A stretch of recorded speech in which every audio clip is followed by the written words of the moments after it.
kita menjaga dengan baik. Mari mencuci tangan, memakai masker yang belum memakai masker, dan menjaga jarak ya. Kita harapkan di tempat ini juga boleh dapat menjaga jarak dengan baik, sehingga keamanan dan kenyamanan bagi kita, membawa kenyamanan bagi kita untuk beribadah kepada Tuhan. Sekali terima kasih Pendeta Roni yang boleh menjadi sarana berkat buat kita pada kesempatan pagi hari ini. Pesan firman Tuhan biarlah boleh menjadi kekuatan bagi kita, bagaimana kita juga ditetapkan oleh Allah untuk menjadi jemaat-jemaat yang sungguh-sungguh memuliakan nama Tuhan. Selamat berbakti. Tuhan Yesus Kristus memberkati kita semua.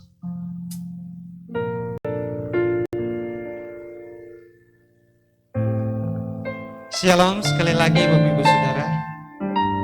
Shalom. Puji Tuhan, kita berkumpul bersama-sama di tempat ini.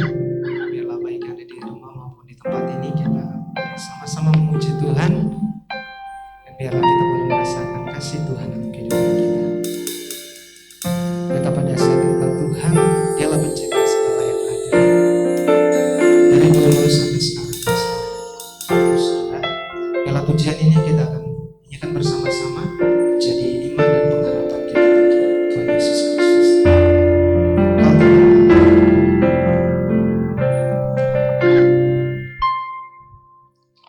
Betapa dahsyat Engkau Tuhan, pencipta segala yang ada, dulu sekarang sampai selamanya. Hanya Engkau Tuhan, tak terselami pikiranmu, tak terukur rajang setiamu, dulu sekarang sampai selamanya. Hanya Engkau Tuhan. Betapa dahsyat Engkau Tuhan, pencipta segala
Engkau Tuhan, hanya Engkau Tuhan selamanya.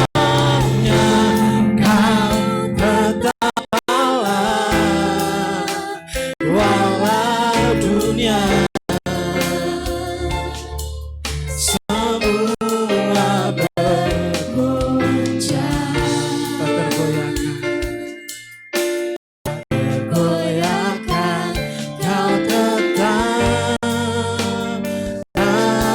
Allah, Kau tetap Allah, Kau tetap Allah.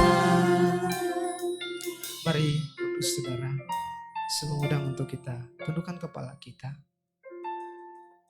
Masukkanlah kemuliaan namanya. Muliakanlah Dia dengan puji-pujian. Katakanlah kepada Allah, betapa dahsyatnya segala pekerjaan. Oleh sebab kekuatanmu yang besar, musuhmu tunduk menjilat kepadamu. Tuhan, terima kasih.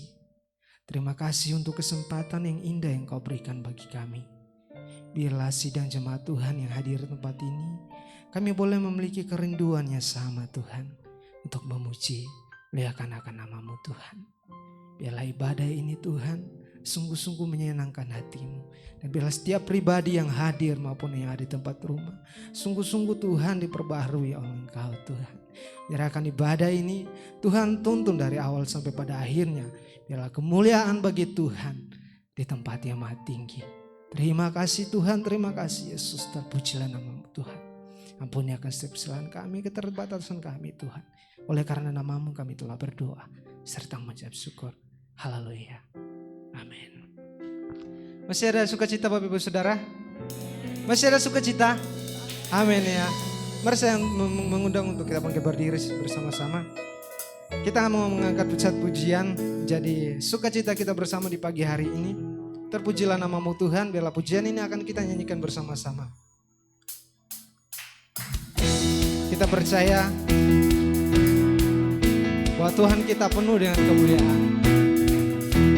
Biarlah satu suara kita mau nyatakan kebesarannya tetap selamat. Terpujilah nama-Mu Tuhan, kuat dan penuh kemuliaan. Satu suara kami nyatakan. Satu suara kami nyatakan, kerajaan-Mu tetap selamanya. Terpujilah nama-Mu Tuhan. Terpujilah nama-Mu Tuhan, ajaib dan penuh keagungan. Satu hati kami nyatakan, Kerajaan-Mu kekal selamanya. kerajaan-Mu kekal selamanya.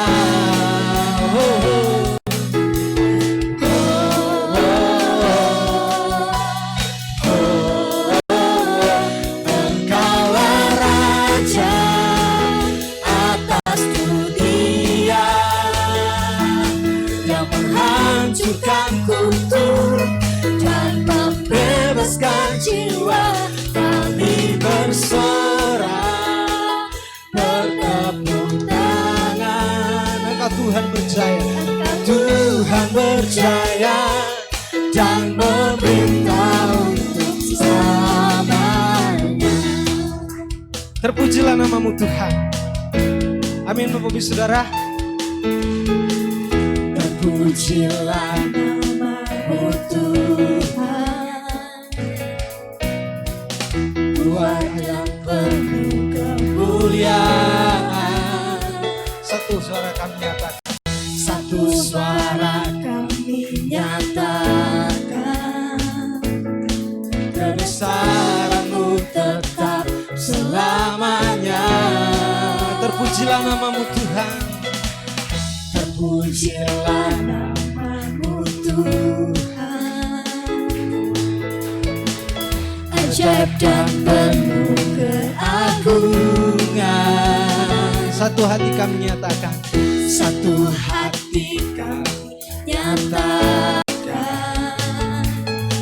kerajaan-Mu kekal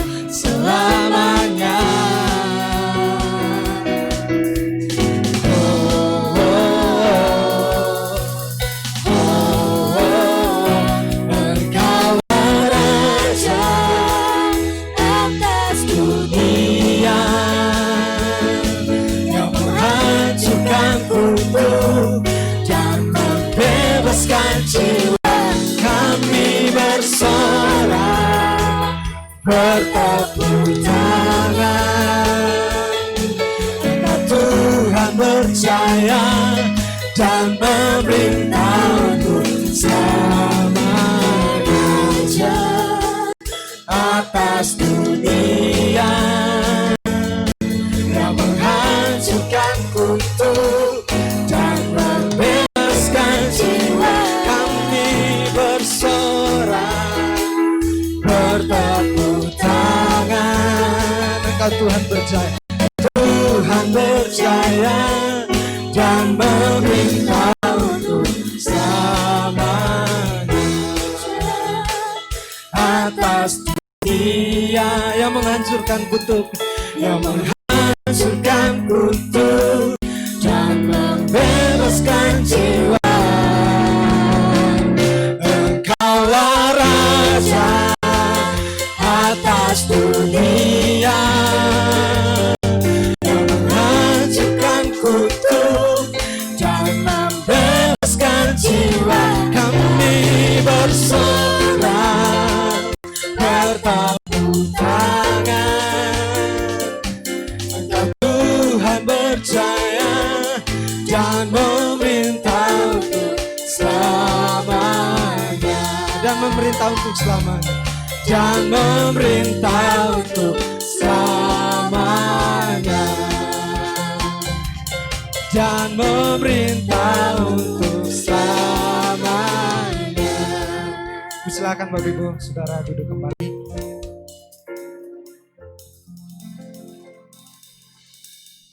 Karya terbesar dalam hidup kita adalah dari Tuhan Yesus sendiri. Biarlah pujian ini tema kita akan kita nyanyikan bersama-sama. Mari Bapak Ibu Saudara kita menyatakan dengan kesungguhan hati kita, kasih yang terindah, hati yang mulia, hanya kutemukan di dalam Yesus. Satu-satunya jawaban kehidupan kita.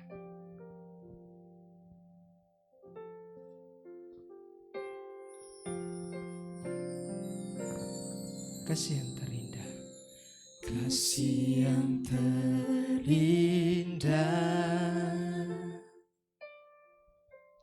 hati yang mulia, hanya ku temukan di dalam-Mu, Yesusku. Pujian dari hatiku, pujian dari hatiku, selalu di setiap waktu, selalu di setiap waktuku, tiada pernah berubah kasihku. Karya terbesar, karya terbesar dalam hidupku, pengorbananmu yang selamatkanku. Engkaulah harta yang tak ternilai yang ku miliki dan ku hargai. Yesus, Engkau ku kagumi. Karya terbesar, karya terbesar dalam hidupku, pengorbananmu yang selamatkanku.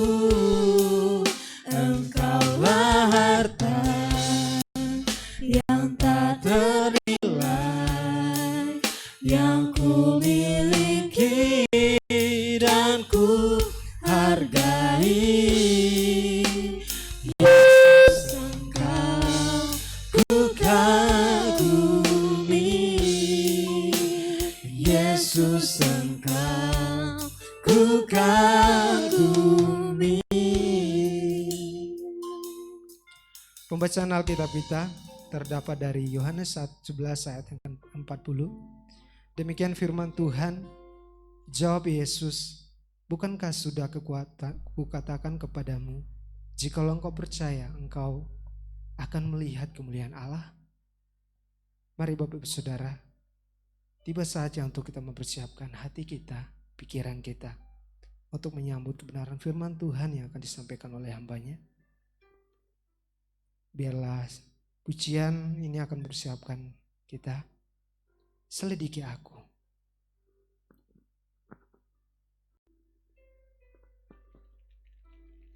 Selidiki aku, lihat hatiku.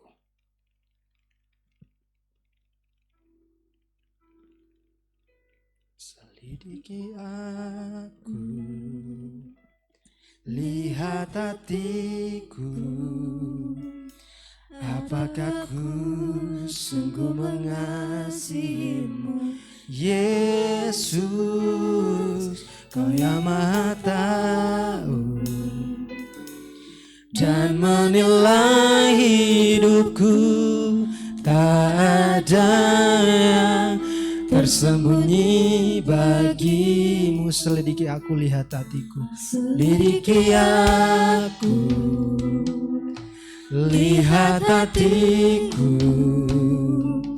Apakah ku sungguh mengasihimu, Yesus, Kau yang Maha Tahu, dan menilai hidupku. Tak ada yang tersembunyi bagimu. Telah kulihat kebaikanmu yang tak pernah habis di hidupku. Ku berjuang sampai akhirnya Kau dapati aku tetap setia. Kita angkat pujian dari awal. Selidiki aku. Selidiki aku, lihat hatiku. Apakah ku sungguh mengasihimu, Yesus, Kau yang Maha Tahu, dan menilai hidupku. Dan menilai hidupku. Tak ada yang tersembunyi bagi. Kepada hambanya dipersilakan. Telah kulihat kebaikanmu yang tak pernah habis di hidupku. Ku berjuang sampai akhirnya Kau dapati aku tetap. Kita berdiri sama-sama nyanyikan lagu ini. Aku lihat kebaikanmu yang tak pernah habis di hidupku. Ku berjuang sampai akhirnya Kau dapati aku Katakan telah setia. Aku lihat kebaikanmu yang tak pernah habis di hidupku. Ku berjuang sampai akhirnya Kau dapati aku tetap setia.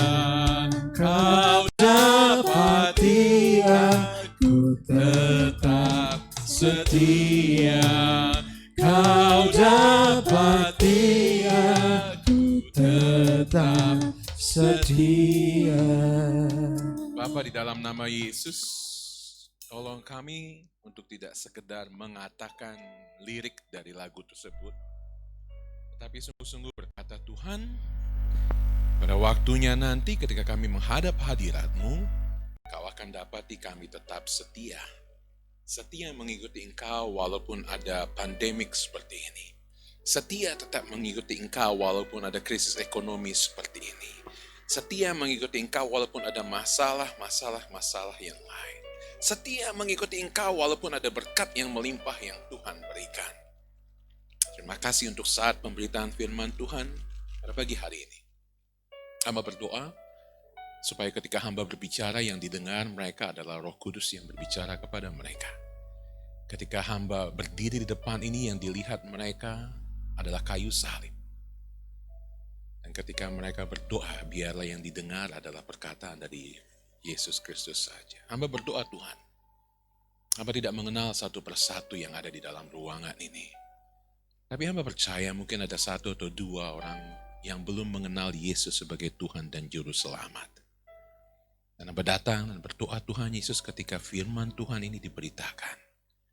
Mereka sadar bahwa tidak ada keputusan yang lebih penting di dalam hidup mereka selain untuk menjadikan Yesus Kristus Tuhan dan Juru Selamat pribadi mereka. Dan hamba pun yakin Tuhan Yesus, bahwa di dalam ruangan ini maupun bagi mereka yang sedang menyaksikan melalui handphone mereka, laptop mereka, ada yang sedang memiliki pergumulan yang berat. Apapun itu. Hamba berdoa beberapa menit ke depan ketika kami mempelajari kebenaran firman Tuhan ini. Mereka akan merasakan damai yang melampaui segala akal pikiran. Mereka akan merasakan kekuatan yang tidak pernah mereka alami sebelumnya. Mereka akan merasakan sukacita karena Roh Kudus ada bersama dengan mereka. Roh Kudus yang menguatkan mereka. Di dalam nama Tuhan Yesus kami berdoa. Amin. Silakan duduk. Terima kasih Pendeta Irwanto, leaders. Terima kasih worship team, baik sekali. Masio yang menyaksikan di rumah, kita berdoa. Tuhan berkati. Dan, terima kasih, ini kesempatan berkat yang luar biasa untuk saya boleh kembali lagi menyampaikan kebenaran firman Tuhan. Dan saya mengundang Anda untuk membuka kembali di dalam Yohanes pasalnya yang ke-11. Yohanes pasalnya yang ke-11, dan saya ingin mengajak kita semua untuk melihat apa yang tadi dibaca dalam satu ayat 40. Ayat 40 Yesus berkata tentang percaya dan melihat kemuliaan Allah. Apa yang kita lihat di dalam bagian ini adalah satu bagian dari peristiwa yang luar biasa ketika Yesus membangkitkan Lazarus. Pasal yang ke-11 dimulai dengan perkataan seperti ini. Ada seorang yang sedang sakit namanya Lazarus. Ia tinggal di Betania, kampung Maria dan adiknya Marta. Maria ialah perempuan yang pernah meminyaki kaki Tuhan dengan minyak mur dan menyekanya dengan rambutnya. Dan Lazarus yang sakit itu adalah saudaranya. Kedua perempuan itu mengirim kabar kepada Yesus, Tuhan, dia yang engkau kasihi sakit. Dan kemudian Yesus menahan 2 hari perjalanan dan kemudian dia sampai di kota Betania dan kemudian dia melihat bertemu dengan Marta dan dia bertemu dengan Maria dan kemudian dia pergi ke kubur dan kemudian Anda lihat di dalam ayat yang ke-34, di manakah dia kamu baringkan? Jawab mereka, Tuhan mari dan lihatlah. Maka ayat menangislah Yesus, ayat 35, kalau Anda susah untuk menghafalkan ayat perjanjian baru, ayat perjanjian lama, Anda berkata kepada pendeta Ir, saya sudah hafal satu ayat dalam perjanjian baru. Apa? Yohanes 11 ayat 35. Apa itu? Maka menangislah Yesus. Kata orang-orang Yahudi, lihatlah betapa kasihnya kepadanya. Lalu, tetapi beberapa orang di antaranya berkata, ia yang memelekkan mata orang buta, tidak sanggupkah ia bertindak sehingga orang ini tidak mati? Maka masyghullah pula hati Yesus, lalu pergi ke kubur itu. Kubur itu adalah sebuah gua yang ditutup dengan batu. Lalu kemudian Anda melihat ayat 39, ayat 40. Ayat 41 berkata, Bapa, aku mengucap syukur kepadamu karena engkau telah mendengarkan aku. Ayat 43, dan sesudah berkata demikian, berserulah ia dengan suara keras, Lazarus, marilah keluar. Orang yang telah mati itu datang keluar. Kaki dan tangannya masih terikat dengan kain kapan dan mukanya tertutup dengan kain peluh. Kata Yesus kepada mereka, bukalah kain-kain itu dan biarkan dia pergi. Nah, di dalam kitab Injil Yohanes kita melihat ada beberapa hal yang menarik yang membedakan antara Matius, Markus, Lukas dengan Yohanes. Yohanes mencatat ada 7 perkataan Yesus adalah, aku adalah gembala yang baik, aku adalah pintu menuju domba, aku adalah pokok anggur yang benar. Dan di dalam bagian ini kita melihat di dalam ayatnya yang ke-25 dia berkata, akulah kebangkitan dan hidup. Barang siapa percaya kepadaku, ia akan hidup walaupun ia sudah mati. Aku adalah. Nah, di dalam kitab Yohanes juga kita mendapati 7 mujizat. Hanya 7 mujizat dari seorang hamba Tuhan yang mengikut sertakan mujizat ke-8 di dalam Yohanes pasal yang ke-21. Tapi ada 7 mujizat yang dijelaskan di sini ketika Yesus di dalam pasal yang kedua mengubah air menjadi anggur. Dan kemudian di dalam pasal yang keempat, Yesus menyembuhkan anak perwira di Kapernaum. Lalu kemudian Yesus membangkitkan orang lumpuh di kolam Betsaida. Dan Anda sudah menghafal bagian ini, Yesus memberikan makan 5.000 orang. Yesus berjalan di atas air dan kemudian mencelikan orang buta di Yerusalem, dan kemudian dia membangkitkan Lazarus dari kematian. Ini adalah mujizat terakhir. Dan kalau Anda melihat, dan kita akan melihat di bagian akhir khotbah ini, mengapa dia memilih khotbah, memilih mujizat, membangkitkan kematian ini dari sebagai bagian yang terakhir. Pada waktu saya berkhotbah 2 minggu yang lalu di TLCC, saya berkhotbah dari air menjadi anggur, mujizat. Dan mereka sedang berkhotbah 7 mujizat ini, dan ada pas hubungannya dengan kita saat ini. Dan saya bertanya kepada mereka, mengapa ini tidak ada sesuatu pun yang kebetulan di dalam firman Tuhan. Tuhan sudah mengatur. Mengapa mujizat pertama yang Yesus lakukan bukanlah mujizat yang suatu hal yang spektakuler seperti membangkitkan Lazarus dari kematian yang akan kita pelajari saat ini?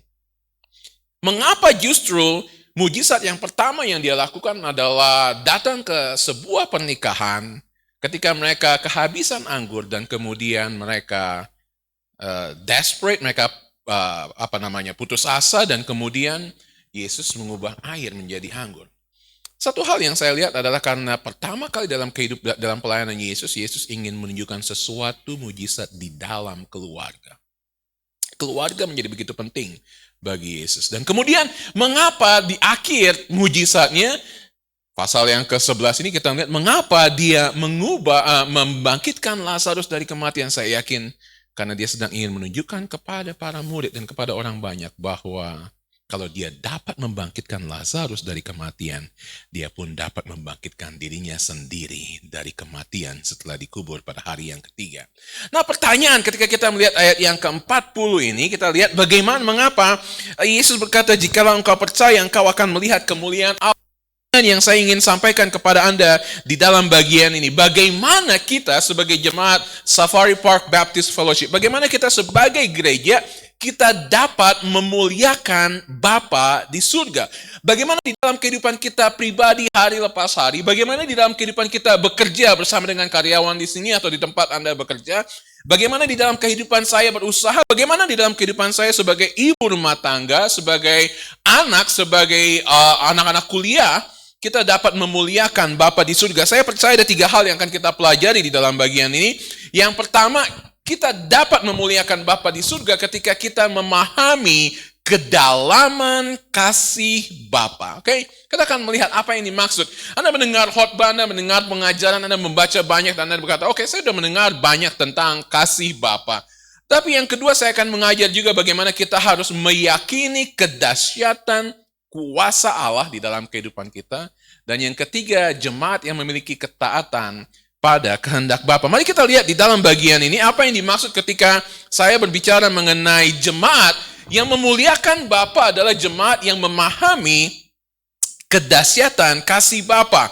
Anda melihat di dalam percakapan ini ketika kata kasih diucapkan oleh Yohanes dan diucapkan oleh orang-orang yang berbicara tentang Yesus. Di dalam ayat yang ketiga, dan Lazarus yang sakit itu, kedua perempuan itu, Marta dan Maria, kemudian menyampaikan berita kepada Yesus dan berkata, Tuhan, dia yang engkau kasihi, lihat kata tersebut, kasihi, sakit.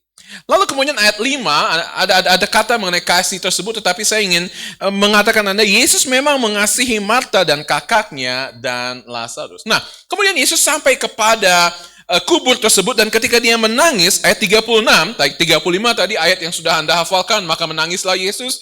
Ayat 36, kata orang-orang Yahudi, lihatlah betapa kasihnya kepadanya. Lihatlah betapa kasihnya kepadanya. Anda berkata, oke, saya tahu penting sekali karena Marta dan Maria mengirim pesan kepada Yesus bahwa Lazarus yang dikasihi oleh Yesus sakit, dan kemudian Yohanes berkata, memang Yesus mengasihi Marta, Maria, dan Lazarus, dan ayat 36 juga berbicara mengenai bagaimana Yesus mengasihi. Nah, di dalam bahasa asli ketika perjanjian baru ini ditulis, ada beberapa kata untuk menjelaskan mengenai kasih.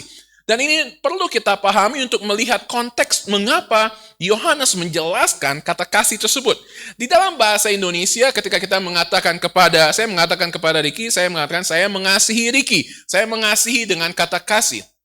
Tapi saya berkata juga kepada istri saya mengasihi dia, atau saya mencintai istri saya. Itu lebih tepat, saya mencintai istri saya.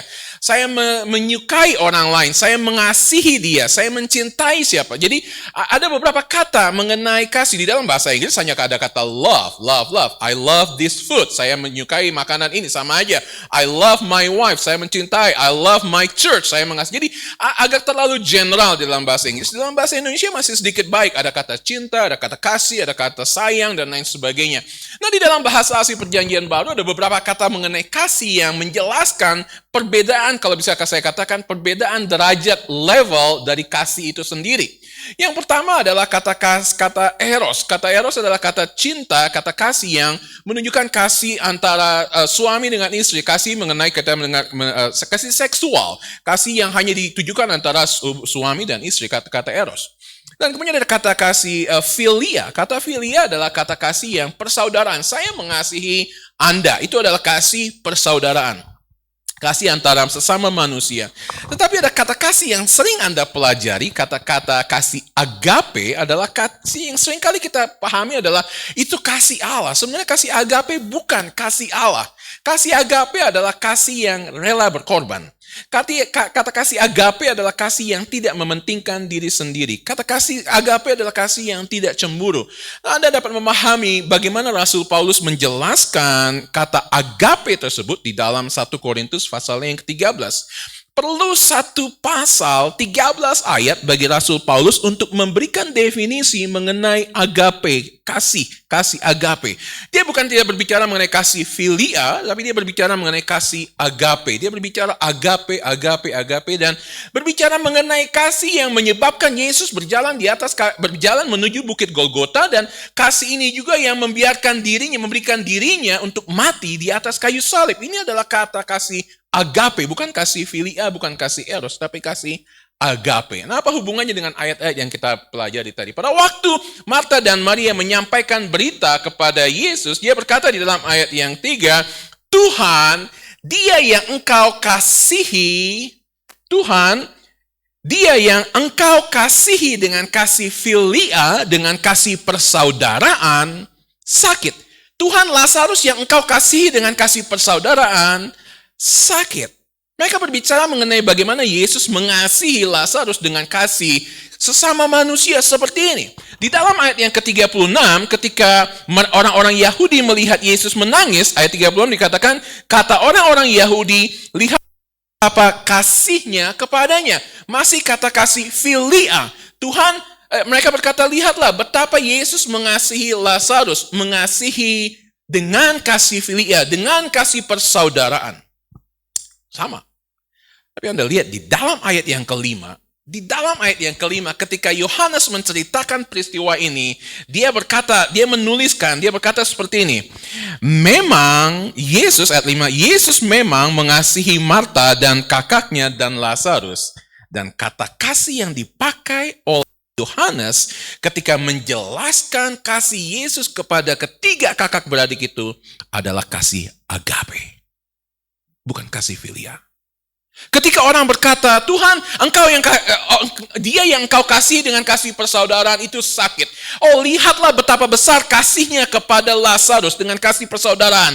Tetapi kemudian Yohanes yang sudah memahami, ingat Yohanes menulis ini setelah dia melihat segala sesuatu yang dia dengar dari Yesus, yang dia lihat dari Yesus, dan dia rasakan dari Yesus. Dia tahu betapa besar kasih Yesus kepada Lazarus, kepada Marta, kepada Maria, dan kepada dirinya sendiri. Dia berkata, Yesus memang mengasihi Lazarus, Marta, dan Maria dengan kasih yang rela berkorban, kasih yang tidak mementingkan diri sendiri, kasih yang membuat dia mau berjalan ke atas bukit Golgota dan mati di atas kayu salib. Ada perbedaan ketika kita memahami kasih Bapa di dalam kehidupan kita dibandingkan dengan orang lain yang berkata, oh iya memang Yesus, Tuhan mengasihi kita. Anda berbicara dengan siapapun orang di dalam dunia ini dan mereka berkata, ya Tuhan mengasihi saya, Bapa mengasihi saya. Tapi saya ingin mengatakan kepada Anda, ada sesuatu yang berbeda ketika Anda hidup di dalam Tuhan. Ada sesuatu yang berbeda ketika Anda memahami kebenaran firman Tuhan. Ada sesuatu yang berbeda ketika Anda memberikan hidup Anda dituntun oleh Tuhan dan Anda mengenal Dia secara pribadi. Dan seperti Yohanes, Anda pun akan dapat mengatakan kepada orang lain, memang Yesus mengasihi saya dengan kasih yang rela berkorban, kasih yang tidak mementingkan diri sendiri, kasih yang tidak cemburu, kasih yang luar biasa itu, kasih yang dijelaskan di dalam Yohanes 3 ayat 16. Karena begitu besar kasih Allah kepada dunia ini. Karena begitu besar kasih tersebut. Kasih yang sungguh-sungguh Dia tunjukkan kepada Anda, dan berita baik itu yang saya ingin kabarkan kepada Anda sekalian pada pagi hari ini. Seberapa dalam Anda memahami kasih yang Yesus nyatakan buat Anda? Kasih apa yang Anda mau tunjukkan di dalam kehidupan Anda, dan bagaimana Anda dapat memahami kasih tersebut. Anda yang punya anak, Anda akan tahu bahwa ketika kita sudah sampai ke slide berikutnya, Pak. Anda yang punya anak, Anda tahu bahwa suatu saat dalam hidup Anda harus membawa anak tersebut untuk divaksin. Betul? Tidak ada satupun anak yang akan berkata, Mama, Papa datang dan saya tolong, saya mau disuntik. Anda bawa mereka ke klinik, Anda membawa mereka ke dokter gigi, anak-anak akan lari, anak-anak tidak suka untuk disuntik vaksin. Dan ketika Anda mau menyuntik anak tersebut, dia akan melihat, tentu saja matanya mungkin ditutup, dia dibalikan dan lain sebagainya. Tapi ketika dia merasakan jarum suntik itu masuk ke dalam pahanya atau bagian apapun, dia akan menjerit-jerit dan dia berkata, Mama jahat, betul kan? Mama jahat, Mama jahat. Dia akan marah-marah, dia akan marah-marah. Dia tidak tahu bahwa apa yang diberikan kepada dia adalah suatu hal yang luar biasa, menunjukkan kasih seorang ibu kepada anaknya. Seringkali di dalam kehidupan kita tidak memahami ketika kita sedang melalui kehidupan yang begitu berat. Ketika Tuhan sedang mengizinkan kita untuk melalui sesuatu yang begitu sulit. Tuhan bukannya menghukum kita, tetapi Tuhan sedang menunjukkan kasih-Nya kepada kita. Dan justru di dalam kesukaran tersebut, kasih Tuhan begitu nyata. Apa yang dirasakan oleh Marta dan Maria adalah sesuatu yang sulit bagi mereka untuk mereka pahami. Karena dari sisi usia saya pikir mereka belum terlalu tua. Waktu itu belum sampai 50 tahun kemungkinan besar. Dan Lazarus harus mati karena sakit. Anda bayangkan kehilangan orang yang Anda cintai. Dan pada saat ini ada banyak orang yang kehilangan saudara, kekasih mereka, orang tua, suami, istri, dan lain sebagainya. Sulit untuk menerima kenyataan bahwa mereka kehilangan orang yang dikasihi, sama seperti Marta dan Maria. Dan mereka sudah berkata kepada Yesus, orang yang engkau kasihi itu sakit, tolong datang. Karena mereka tahu, nanti kita akan melihat, mereka tahu bahwa Yesus dapat menyembuhkan Lazarus. Anda harus tahu bahwa Yesus sengaja terlambat datang ke tersebut, bukannya seperti saya yang suka datang terlambat, tetapi Dia memang ingin menunjukkan sesuatu yang luar biasa kepada Marta dan Maria. Ada kasih yang Dia ingin tunjukkan kepada mereka. Kasih inilah yang membuat Yesus datang ke kota Samaria dan Dia berbicara dengan wanita yang ditinggalkan oleh orang-orang sekotanya, dan orang sekotanya tidak mau berbicara dengan Dia, dan Yesus berkata kepada wanita tersebut, akulah air hidup. Kasih inilah yang membuat Yesus berhenti di bawah pohon tersebut dan dia melihat ke atas dan di atas sana ada Sakeus yang tidak dikasihi oleh orang-orang siapapun dan dia berkata kepada Sakeus, turunlah karena aku mau menumpang di rumahmu. Kasih ini juga yang membuat Yesus ketika orang-orang datang dan membawa perempuan yang berzina tersebut, Yesus berkata kalau ada orang yang tidak berdosa silahkan dia yang pertama kali melemparkan batu ke atasnya. Kasih ini juga yang membuat dia berbicara dengan Petrus setelah dia bangkit dan mengampuni Petrus yang sudah menyangkal dia 3 kali. Kasih ini yang dia tunjukkan kepada Anda dan saya, dan mungkin pada pagi hari ini ada di antara Anda yang sedang berkata, saya tidak pernah merasakan kasih itu. Saya tidak pernah merasakan kasih dari orang tua saya karena mereka terlalu sibuk bekerja. Saya tidak pernah merasakan kasih dari suami saya karena dia terlalu memikirkan usahanya, karena dia terlalu memikirkan hobinya. Saya tidak pernah merasakan kasih dari saudara saya. Atau Anda berkata, saya tidak pernah menunjukkan kasih kepada saudara saya tidak pernah menunjukkan kasih. Ini dapat terjadi ketika Anda belum memahami kasih Allah yang luar biasa, dan ketika Anda belum tahu bahwa ada pribadi yang sungguh-sungguh amat mengasihi Anda dengan kasih yang berkorban. Yohanes pasal 15 ayat 13. Di dalam slide berikutnya, tidak ada kasih yang lebih besar daripada kasih seorang yang memberikan nyawanya untuk sahabat-sahabatnya. Perhatikan, dia memanggil Anda, dia menyebut Anda dengan kata sahabat. Ada sapaan yang luar biasa ketika dia berkata, aku memberikan kasihku kepada sahabatku, kepada saudara-saudaraku. Yang kedua yang kita lihat adalah jemaat yang meyakini kedahsyatan kuasa dari Bapa. Anda lihat bagaimana interaksi antara Yesus dengan Maria dan Marta. Ketika Yesus mengunjungi mereka dan pertama kali dia bertemu dengan Marta, di dalam ayat yang ke-21, kata Marta kepada Yesus, Tuhan, sekiranya engkau ada di sini, saudaraku pasti tidak mati. Lihat, dia punya keyakinan yang luar biasa bahwa Yesus dapat menyembuhkan Lazarus yang sakit. Ayat 22, tetapi sekarang pun aku tahu bahwa Allah akan memberikan kepadamu segala sesuatu yang engkau minta kepadanya. Lihat, ada pernyataan iman yang dahsyat dari Marta. Apabila Yesus pergi ke kubur dan orang-orang berpikir dia ingin menangis bersama dengan Maria. Di dekat kubur dia bertemu di dalam ayat yang ke-32. Setibanya Maria di tempat Yesus berada dan melihat dia, tersungkurlah ia di depan kakinya dan berkata kepadanya, lihat, kalimat yang sama, perkataan yang sama, iman yang sama, keyakinan yang sama dari Maria dan sama yang dinyatakan oleh Marta ditunjukkan di sini. Dikatakan, Tuhan, sekiranya engkau ada di sini, saudaraku pasti tidak mati. Luar biasa, kedua kakak beradik ini memahami kuasa dari Yesus, sangat amat memahami kuasa Yesus, dan dia berkata, Tuhan, sekiranya engkau tepat waktu, sekiranya ketika kami datang memberitakan berita tersebut engkau datang, pasti Lazarus tidak mati. Anda lihat, ada keyakinan yang luar biasa dari kedua wanita ini, ada iman yang luar biasa yang ditunjukkan oleh kedua wanita ini, tetapi ada satu yang kurang. Setelah mereka mendengar, Anda harus tahu bahwa rumah Marta, Maria, dan Lazarus adalah tempat peristirahatan Yesus. Dikatakan Yesus sering makan di situ, sedang berhenti di situ, dan Anda mengingat salah satu cerita ketika Maria mendengarkan Yesus dan Marta sibuk masak dan lain sebagainya. Berarti Yesus memang senang untuk berada di rumah kakak beradik tersebut. Anda harus tahu bahwa ada cerita yang mereka dengar, ada peristiwa banyak yang mereka dengar, mujizat-mujizat yang Yesus lakukan, dan mereka tahu bahwa Yesus punya kuasa. Tetapi ada sesuatu yang membatasi mereka ketika mereka tahu kuasa Yesus atas orang yang sakit. Apakah Yesus mungkin punya kuasa atas orang yang sudah mati? Nah, di dalam kehidupan kita, kadang-kadang kita pun seperti itu. Kita tahu, Tuhan, engkau punya kuasa seperti itu, tapi apakah engkau mampu melakukan sesuatu hal yang luar biasa baik? Anda harus tahu ada keyakinan iman yang ditunjukkan oleh beberapa orang di dalam perjanjian baru ketika mereka melihat Yesus datang.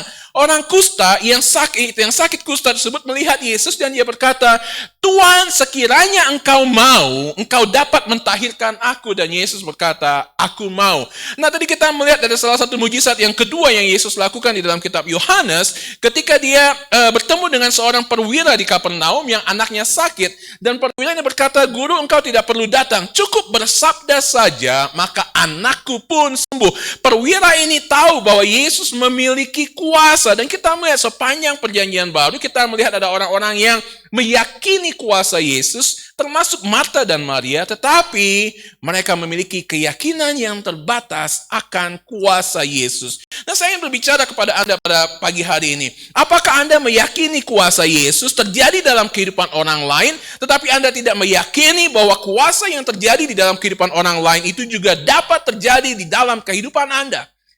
Apakah Anda yakin bahwa Yesus yang dapat menyembuhkan orang lain itu juga dapat menyembuhkan Anda? Apakah Anda yakin bahwa Yesus yang dapat memberkati orang lain itu juga dapat memberkati Anda? Apakah Yesus yang dapat mengatasi masalah pernikahan di atas kehidupan keluarga lain itu juga dapat mengatasi masalah pernikahan Anda? Apakah Yesus yang dapat mengatasi masalah, problema, stres, depresi, apapun yang Anda hadapi dapat juga mengatasi masalah yang Anda hadapi? Ada seorang yang bernama Stuart Hamblen. Ada cerita yang menarik. Ada cerita seorang yang bernama Stuart Hamblen yang hidup di dalam kehidupan yang begitu gelap. Seorang anak dari pendeta di negara bagian Texas di Amerika, dan terkenal bahwa dia memiliki kehidupan yang sangat gelap. Mabuk-mabukan, pergi ke nightclub dan lain sebagainya. Dan dia sering dipenjara, masuk keluar di dalam penjara. Tahun 1949, cukup lama peristiwa ini terjadi. Billy Graham kemudian diundang untuk datang di dalam show dari Stuart Hamblen ini yang adalah penyiar radio. Dan singkat cerita, Billy Graham, penginjil terkenal tersebut, kemudian menginjili Stuart, dan Stuart kemudian bertobat, menyerahkan hidupnya kepada Tuhan Yesus. Dan pertobatan Stuart Hamblen terdengar kan orang yang cukup terkenal, orang yang memiliki radio menyiarkan, dan orang yang memiliki kehidupan yang tidak baik ini kemudian berubah 180 derajat. Ingat hari Senin kemarin kita berbicara kehidupannya berubah 180 derajat, bukan 360 derajat. Kalau kehidupannya berubah 360 derajat, dia cuma putar balik lagi ke arah yang sama lagi. Kehidupannya berubah 180 derajat total, dan orang-orang berkata, benarkah? Dan ada satu orang yang datang kepada dia kata, benarkah kehidupanmu sudah berubah? Dan orang tersebut adalah John Wayne. Anda tahu John Wayne, aktor yang terkenal. Dan kemudian Stuart berkata seperti ini, dan menulis sebuah lagu. Dia berkata, kalau Yesus dapat memulihkan saya, dia dapat memulihkan Anda. Kalau dia dapat menyembuhkan Anda, kalau dia dapat menyembuhkan saya, dia dapat menyembuhkan Anda. Dia berkata seperti ini, it is no secret what God can do. Tak tersembunyi kuasa Allah. Ada tahu lagu ini? Tak tersembunyi kuasa Allah. Tak tersembunyi kuasa Allah.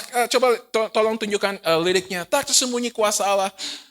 Ada yang berkata, kalau lain ditolong, engkau juga. Tangannya selalu terbukalah, tak tersembunyi. Anda tahu bahwa yang menjadi poin dari lagu ini bukanlah orang lain ditolong, bukanlah saya juga, tetapi berbicara mengenai kuasa Allah. It is no secret what God can do. Tak tersembunyi kuasa Allah. Kalau lain ditolong, saya juga. Tak tersembunyi kuasa Allah. Orang lain ditolong. Tersembunyi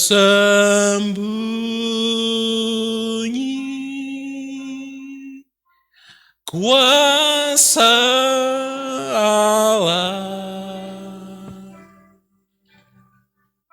orang lain ditolong. Katakan, saya juga. Saya juga.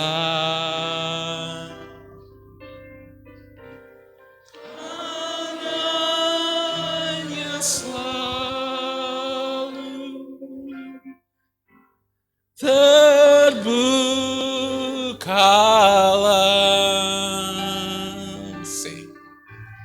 kalaulah sembunyi kuasa, tak tersembunyi kuasa Allah. Kalau orang lain ditolong, saya juga. Katakan ini di dalam hati Anda. Kalau orang lain disembuhkan, saya juga. Kalau orang lain diberkati, saya juga. Kalau orang lain dipulihkan, saya juga. Kalau orang lain diangkat masalahnya, saya juga. Kalau orang lain dituntun, saya juga. Kalau orang lain akan diselamatkan, saya juga. Karena ada kuasa Allah. Kuasa Allah yang berlaku bukan hanya untuk sekelompok orang, tetapi untuk kita semua. Ia menyerahkan hidupnya untuk Tuhan Yesus. Saya ingin bertanya, seberapa yakin Anda akan kuasa yang Yesus nyatakan di dalam kehidupan Anda? Yang terakhir, kita akan melihat mengenai ketaatan yang Tuhan sedang tunggu dari kita. Menjadi jemaat yang memiliki ketaatan kepada kehendak Bapa. Anda melihat di dalam bagian awal cerita ini, ketika ada percakapan antara Yesus dengan murid-muridnya. Yesus diminta untuk datang ke Betania. Anda melihat bagaimana murid-muridnya di dalam ayat ke-7. Sesudah itu ia berkata kepada murid-muridnya, mari kita kembali lagi ke Yudea. Ayat 8, murid-murid itu berkata kepadanya, Rabi, baru-baru ini orang-orang Yahudi mencoba melempari engkau. Masihkah engkau kembali ke sana? Mereka berkata satu kali. Mereka berkata, Guru, kita mau dibunuh waktu itu. Sekarang kita mau kembali lagi ke daerah Yerusalem. Bunuh diri. Dan kemudian Yesus berkata di dalam ayat yang ke-11, Lazarus saudara kita telah tertidur, tetapi aku pergi ke sana untuk membangunkan dia dari tidurnya. Maka kata murid-murid itu kepadanya, Tuhan, jikalau ia tertidur, ia akan sembuh. 2 kali. Anda melihat yang pertama kali murid-muridnya enggan untuk kembali ke Yerusalem. Yang kedua, Tuhan kalau dia sakit, biarlah dia sembuh. Tapi Yesus berkata bahwa dia sedang mati. Lalu kemudian di dalam ayat yang ke-16, Anda tahu Thomas murid yang tidak melihat Yesus bangkit dan kemudian berkata, sebelum aku mencucukkan jariku ke tangannya dan ke lambungnya, sekali-kali aku tidak akan percaya. Thomas ini juga berkata di dalam ayat yang ke-16, marilah kita pergi juga untuk mati bersama-sama dengan dia. Anda lihat, ada keraguan-raguan, ada keengganan, ada sinisme yang ditunjukkan oleh murid-murid. Murid-murid yang sudah melihat 6 mujizat sebelumnya, bahkan lebih mujizat yang dinyatakan oleh Yesus. Murid-murid yang sudah mengajar Yesus, murid-murid yang sudah melihat bagaimana dia berjalan di atas air, murid-murid yang sudah melihat bagaimana dia memberi makan ribuan orang, murid-murid yang sudah melihat bagaimana Yesus memiliki kuasa atas kematian, atas penyakit, dan lain sebagainya. Mereka enggan untuk mengikuti perintah Yesus. Mereka tidak mau pada awalnya untuk melihat Yesus mengunjungi Lazarus. Mereka tidak mau untuk berjalan bersama dengan Yesus. Dan Yesus meminta ketaatan mereka untuk mau datang. Dan inilah yang Yesus sedang minta dari kita semua, ketaatan. Dan Yesus bukan sekedar berkata engkau harus taat kepadaku. Yesus menunjukkan ketaatannya di dalam Filipi 2 ayat 5-8. Ketika dia berkata, hendaklah kamu dalam hidupmu bersama menaruh pikiran dan perasaan yang terdapat juga dalam Kristus Yesus. Paulus berkata, lihat, Kristus Yesus juga, dan dikatakan di dalam ayat yang terakhir, dan dalam keadaan sebagai manusia, dia berkata, dan dalam keadaan sebagai manusia, ia telah merendahkan dirinya dan taat sampai mati, bahkan sampai mati di atas kayu salib. Masih ingat doanya di Taman Getsemani? Ketika dia bergumul, dia tahu bahwa beberapa jam kemudian dia akan dipecut. Dia tahu bahwa beberapa jam kemudian dia akan disalibkan. Dia tahu dia akan menderita. Dia berkata, Bapa, sekiranya mungkin cawan ini lalu daripadaku. Dan dia menunjukkan ketaatan yang dijelaskan oleh Paulus di sini. Ketaatan bahkan sampai mati di atas kayu salib. Dan ketaatan ini yang Paulus katakan dalam keadaannya sebagai manusia. Dia taat. Dia berkata, Tuhan, aku mau taat. Ketaatan apa yang Anda mau tunjukkan kepada Tuhan? Ketaatan apa yang sedang Anda gumuli saat ini? Tuhan, susah hidup ini, tapi saya mau taat. Tuhan, bagaimana? Saya harus melalui semua ini, tapi Tuhan berkata, saya mau taat. Tuhan, sulit untuk bangun pagi dan memulai kehidupan saya dengan firman Tuhan. Tapi Tuhan mau taat. Tuhan, sulit sekali untuk meninggalkan kecanduan saya. Tuhan berkata, aku mau engkau taat. Tuhan, sulit saya untuk menghentikan kebiasaan buruk saya. Dan Tuhan berkata, aku mau engkau taat. Aku mau engkau taat. Dan Tuhan mau engkau taat. Dan apa bukti dari ketaatan tersebut? Hasil dari ketaatan tersebut. Ketaatan tersebut ketika para murid kemudian melihat Lazarus dibangkitkan dari kematian. Jemaat yang memuliakan Bapa adalah jemaat yang memahami kedalaman kasih Bapa dan kemudian menunjukkan kembali kasih Bapa tersebut dalam kehidupan Anda. Jemaat yang memuliakan Bapa adalah jemaat yang meyakini kuasa Allah. Kalau lain ditolong, saya juga. Kalau lain diampuni, saya juga. Jemaat yang memuliakan Bapa adalah jemaat yang menunjukkan ketaatan. Sama seperti Yesus taat sampai mati di atas kayu salib. Apakah Anda memuliakan Bapa di surga? Ketika Leonardo da Vinci melukiskan lukisan yang luar biasa, slide yang ini Anda dapat melihat. Dan orang, pada awalnya ada satu bagian yang ada di dalam lukisan tersebut. Ada sebuah cawan yang indah di situ. Dan ada seorang yang kemudian melihat, di sini tidak ada cawannya. Tapi cawan itu begitu indah. Cawan itu begitu mengkilat. Cawan itu ada di tangan Yesus. Cawan tersebut begitu indah. Lukisan seorang datang sebelum lukisan ini sempurna selesai dan berkata kepada Da Vinci, cawan itu begitu indah, begitu baik, begitu mulia. Dan kemudian apa yang Da Vinci lakukan? Da Vinci mengambil kuas dan dia menghapus cawan tersebut. Dan dia berkata, tidak boleh ada yang lain yang lebih mulia dari Yesus. Karena hanya ada Yesus yang harus dimuliakan di dalam kehidupan kita. Kenapa dia harus dimuliakan? Karena ketika dia tergantung di atas kayu salib, dia menyerahkan nyawanya. Dan sebelum tergantung di atas salib, dia terus berkata mengenai bagaimana dia ingin memuliakan Bapa di surga. Pagi hari ini, apakah Anda sudah memuliakan Yesus? Pertama, dengan menyerahkan hidup Anda sebagai pengikut Yesus Kristus. Pagi ini, mungkin Anda datang karena Anda KTP-nya Kristen. Mungkin Anda datang karena ada orang yang mengatakan, ayo datang kebaktian. Anda datang karena Anda ikut-ikutan. Tapi Anda belum menerima Yesus sebagai Tuhan dan Juru Selamat pribadi Anda. Anda belum merasakan kasih-Nya yang luar biasa. Kasih yang membuat dia tergantung berjam-jam di atas kayu salib. Kasih yang membuat dia mati untuk Anda dan saya. Mungkin Anda belum menerima kasih tersebut. Ada kesempatan pagi hari ini untuk berkata, Tuhan Yesus, terima kasih untuk kasih yang begitu besar dalam kehidupan saya. Saya mau mengakui Engkau sebagai Tuhan dan Juru Selamat pribadi saya.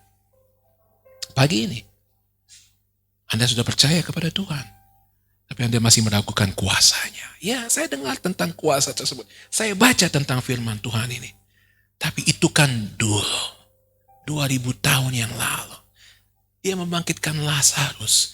Mungkinkah dia dapat mengatasi masalah saya? Saya tahu masalah Pak Riwanto benar diatasi. Saya tahu Ricky pernah diatasi mas. Saya tahu orang yang lain pernah ditolong.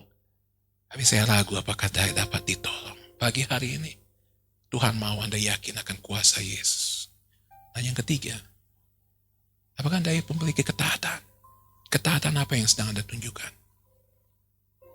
Yang keempat, mungkin Anda sudah percaya, tapi Anda belum dibaptiskan secara selam. Dan pagi hari ini Tuhan berbicara, saya mau engkau mengikuti teladanku, dibaptiskan. Apapun keputusan Anda, saya tidak meminta Anda maju ke depan, tetapi ketika kita menundukkan kepala kita, menutup mata saat antara Anda dan Tuhan. Musik akan dimainkan lemah lembut dan saat ini adalah saat antara Anda dengan Tuhan Yesus. Apapun pergumulan Anda, katakan, Tuhan, dengar jeritan hati saya. Tuhan, dengar tangisan saya. Tuhan, saya mau menyerahkan hidup saya untuk Tuhan Yesus. Apapun keputusan Anda dalam sikap berdoa 1-2 menit ini, tutupkan mata Anda, tunduk kepala Anda. Dan saya harap tidak ada satupun yang melihat ke kiri, ke kanan, dan antara Anda dengan Tuhan. Kalau Tuhan sedang berbicara kepada Anda, saya yakin Tuhan sedang berbicara kepada beberapa Anda. Dan kalau dia sedang berbicara kepada Anda, Kalau ada sesuatu yang mengganggu hati Anda pada pagi hari ini, Tuhan ingin Anda menyatakan sesuatu kepadanya. Cukup di tempat Anda duduk. Angkat tangan Anda. Pak Irwanto dan saya dan pemimpin gereja yang lain akan mendoakan Anda. Setelah kebaktian kita akan bisa bicara. Tapi saat ini, di tempat Anda duduk, angkat tangan Anda. Tuhan, saya mau bertobat. Tuhan, saya mau menyerahkan hidup saya untuk Tuhan Yesus. Tempat Anda duduk, angkat tangan Anda. Dan katakan, Tuhan, saya mau puji Tuhan. Tuhan, saya mau menyerahkan hidup saya total untuk Tuhan Yesus. Tuhan, saya hidup sebagai orang yang katanya Kristen, tetapi saya tidak sungguh-sungguh hidup sebagai pengikut Kristus. Tempat Anda duduk, ada lagi yang mengangkat tangan Anda dan kami akan mendoakan Anda. Di tempat Anda duduk, Anda mungkin berkata, Tuhan, saya tidak mampu lagi. Terlalu berat masalah saya. Dan Tuhan berkata, ketika engkau mengangkat tangan engkau, aku akan turun tangan menolong Anda. Di tempat Anda duduk, angkat tangan Anda dan katakan, Tuh, dengar keluhan hati saya. Puji Tuhan, ada lagi. Tuhan, tolong saya. Terlalu berat masalah ini. Tuhan, capek saya hidup dengan dosa saya. Dan saya mau menyerahkan kepada Tuhan. Tuhan, saya belum taat. Dan pagi ini saya mau taat kepada Tuhan. Di tempat Anda duduk. Kalau Anda mau mengatakan, Minggu 20 September ini, bukti, janji, komitmen ketaatan saya kepada Tuhan. Anda dapat taat kepada pimpinan Anda di tempat ini. Dapatkah Anda taat kepada Tuhan Yesus seperti Anda taat kepada pimpinan perusahaan ini? Di tempat Anda duduk. Ketika Anda berdoa, Tuhan, saya mau taat. Saya mau memuliakan Tuhan dengan hidup saya. Apapun pergumulan Anda, apapun berdoa Anda, Bapa, di dalam nama Tuhan Yesus, Engkau melihat tangan-tangan yang terangkat. Engkau melihat, Engkau mendengar jeritan hati mereka. Dan kami datang dan berdoa, Tuhan tolong kami, Bapa. Tuhan berkati kami, Tuhan Yesus.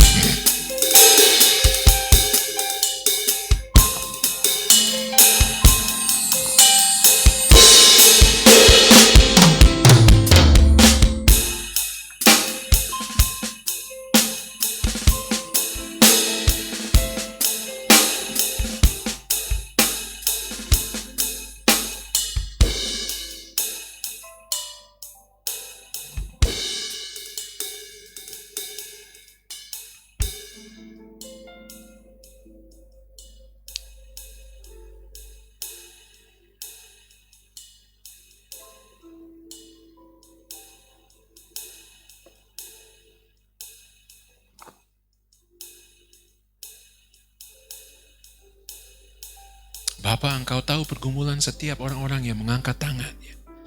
Hamba tidak tahu apa yang sedang mereka serukan kepada Engkau. Hamba tidak tahu apa yang sedang menjadi pergumulan mereka, tapi Tuhan tahu. Dan hamba berdoa, Tuhan Yesus, ada keyakinan, ada damai sejahtera yang Engkau sedang nyatakan kepada mereka. Ketika mereka sedang memerlukan kasih Tuhan, jamahan Tuhan, menolong mereka keluar dari apapun pergumulan mereka. Keluar dari apapun kecanduan mereka, apapun yang menjadi kebiasaan mereka, karena mereka ingin memuliakan Tuhan dengan hidup mereka. Terima kasih Tuhan Yesus, dalam nama-Mu kami berdoa. Kita nyanyikan lagu ini. Kebaikan-Mu bukan karena fasilitas,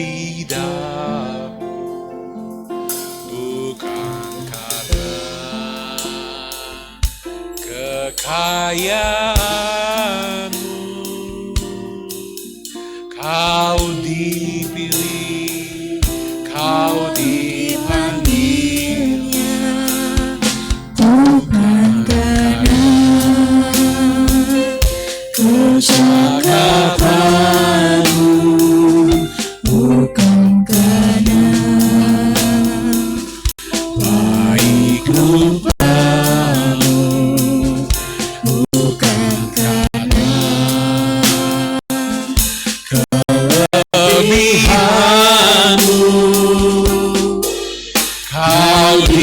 dipanggil, Kau dipakainya,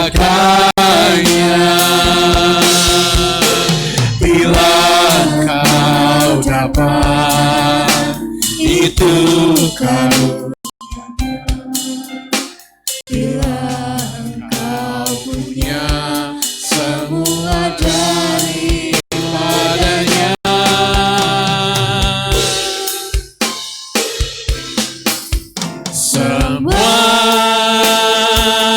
karena anugerahnya diberikannya pada kita. Semua anugerahnya bagi kita. Bilangkan, mari kita berdiri bersama-sama dan katakan semua karena anugerahnya. Semua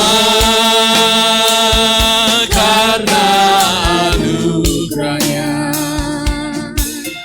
diberikannya pada kita. Semua anugerahnya bagi kita. Bilang kau dipakainya.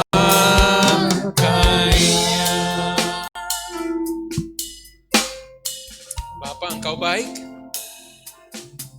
Terima kasih untuk firman Tuhan yang Kau berikan buat kami. Hamba berdoa untuk orang-orang yang sudah mengangkat tangan. Engkau tahu pergumulan mereka. Engkau dengar hati mereka. Engkau pegang tangan mereka. Dan Kau berkati mereka dengan berkat yang belum pernah mereka terima sebelumnya. Kasih karunia dari Tuhan Yesus, kedamaian, damai sejahtera yang Tuhan berikan dalam hati mereka dan sukacita. Hamba berdoa Tuhan berkati mereka ya Bapa. Terima kasih untuk ibadah pada pagi hari ini. Mengucap syukur untuk anak-anak-Mu yang taat, untuk bangun pagi mengutamakan Engkau dan datang berbakti. Hamba berdoa untuk mereka yang sedang menyaksikan melalui Facebook, Instagram, atau YouTube, dan mereka ada di rumah karena sakit, Tuhan mau sembuhkan mereka. Dan mereka ada di rumah karena halangan yang lain, Tuhan dengar pergumulan mereka dan Tuhan berkati. Dan hamba berdoa Tuhan Yesus berkati. Ketika sebagian besar akan kembali ke tempat pekerjaan mereka, Tuhan berkati mereka dapat menjadi saksi Kristus di dalam pekerjaan mereka. Ketika orang melihat mereka, melihat senyum mereka, melihat sukacita mereka, orang akan bertanya, mengapa Engkau memiliki sukacita seperti itu? Mengapa Engkau memiliki kehidupan yang berbeda? Dan mereka dapat berkata, karena saya punya Tuhan Yesus Kristus. Dan orang akan dibawa kepada Tuhan Yesus karena kesaksian hidup mereka. Dan hamba berdoa Tuhan Yesus berkati Taman Safari, Tuhan urapi. Hari ini ada banyak pengunjung yang akan menolong sehingga semua ekonomi di dalam taman ini akan dapat kembali pulih. Engkau yang berkati, dan kami berdoa untuk bangsa dan negara kami ketika kami melalui pandemik ini Tuhan Yesus. Ribuan orang setiap hari terjangkit, dan semakin lama semakin mendengar orang-orang yang kami kenal terjangkit. Kami berdoa Tuhan Yesus untuk mereka semua yang sedang terkena COVID-19. Dan kami berdoa Tuhan sembuhkan mereka. Kami mengucap syukur untuk para dokter, untuk para perawat. Kami berdoa untuk para petugas-petugas medis yang berjuang, bekerja keras. Kami berdoa Tuhan untuk kekuatan ekstra dari mereka, stamina dari mereka.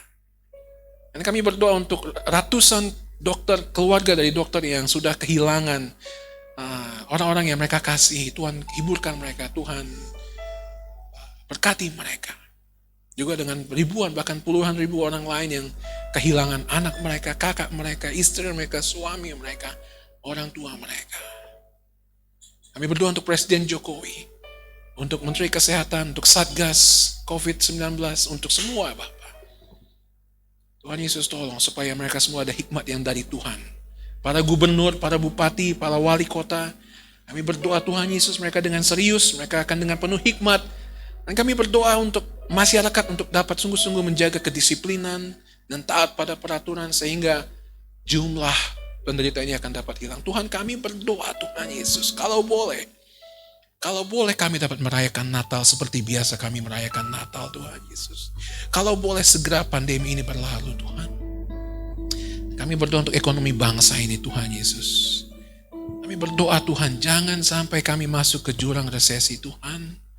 Kami berdoa Tuhan Yesus berkati bangsa ini. Sudah banyak negara yang mengalami resesi. Dan kami berdoa Tuhan Yesus untuk ekonomi Indonesia. Pulihkan Bapa, berkati Tuhan Yesus. Dan lebih dari segalanya Tuhan, kami berdoa supaya akan ada lebih banyak lagi orang yang dibawa kepada Tuhan Yesus. justru pada saat pandemi seperti ini. Kami mengucap syukur Tuhan Yesus, karena iman kami, keyakinan kami, pengharapan kami bahwa pada saatnya nanti, kalaupun Tuhan izinkan kami untuk mengalami penyakit dan meninggal karena COVID ini, kami tahu ketika kami buka mata kami, Engkau menyambut kami di surga yang permai. Dan kami mengucap syukur itu dan kami berdoa Tuhan Yesus, bahwa keyakinan, iman, pengharapan yang dapat kami bagikan kepada orang lain yang belum memiliki Yesus dalam kehidupan mereka. Akhirnya Bapa, kami mengucap syukur untuk persembahan yang akan kami berikan. Engkau berkati supaya kami sungguh-sungguh taat kepada perpuluhan dan persembahan kami. Kami taat karena Engkau sudah memberikan kepada kami, memberkati kami, maka kami akan mengembalikan apa yang menjadi hak Engkau. Dan Engkau berkati persembahan ini menjadi berkat untuk gereja ini ketika kami ingin terus mengembangkan pelayanan ini. Akhirnya Bapa, di dalam nama Allah Bapa, Allah yang menciptakan langit dan bumi, di dalam nama Allah Anak yang sudah mati di atas kayu salib, di dalam nama Allah Roh Kudus yang sekarang ini, saat ini sedang menyertai kami. Kami sudah berdoa di dalam nama Tuhan Yesus Kristus. Amin. Allah yang besar, ajaib dan mulia, Kau Yesus yang selalu membuatku terpesona. Segala pujian bagi-Mu ya Tuhan. Hanya Kau yang layak. Sekali lagi, katakan, Kau Allah yang besar. Kau Allah yang besar, ajaib dan mulia. Kau Yesus yang selalu membuatku terpesona. Segala pujian bagi-Mu ya Tuhan. Hanya Kau yang layak ku, Hanya Kau yang layak kuagungkan. hanya Kau yang Sekali lagi katakan, agungkan. Hanya Kau yang layak ku agungkan. Tuhan Yesus memberkati. Silakan saat duduk.